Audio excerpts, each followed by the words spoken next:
So let's go and quick unboxing of the new OnePlus watch. This is the company's first smartwatch.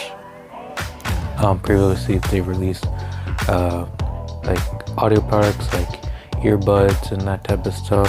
This is their first kind of smartwatch. They have released fitness band, but that was only in certain markets. This one is kind of their first globally launched wearable. So let's dig inside the box.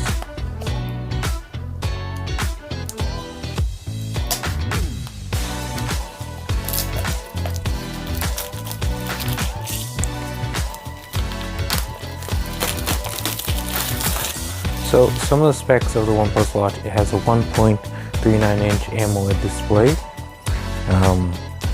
It's a 46mm case, similar to the larger size Galaxy Watch 3. It has up to 5 atmosphere and IP68 water resistant, so you can take it swimming and whatnot.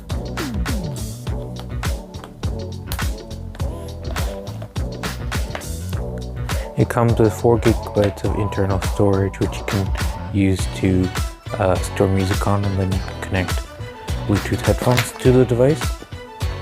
So here's the watch itself.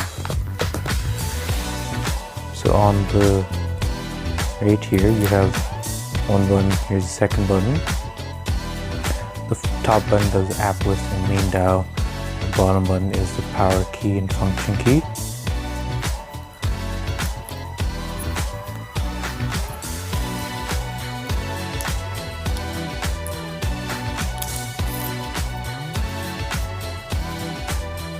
Here's the watch itself.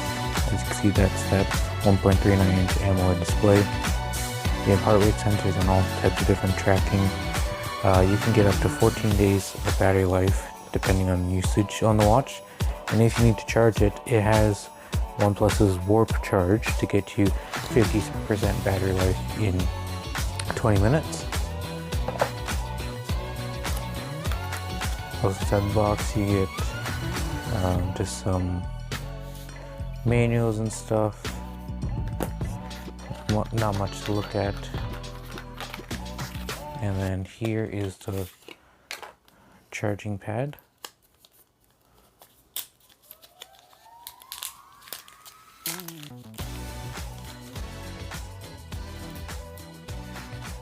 So you have to buy your own power adapter. But you basically just attach a 9 cord to the back and then start charging. So yeah, that's been a quick unboxing of the OnePlus watch. It's available now in Canada.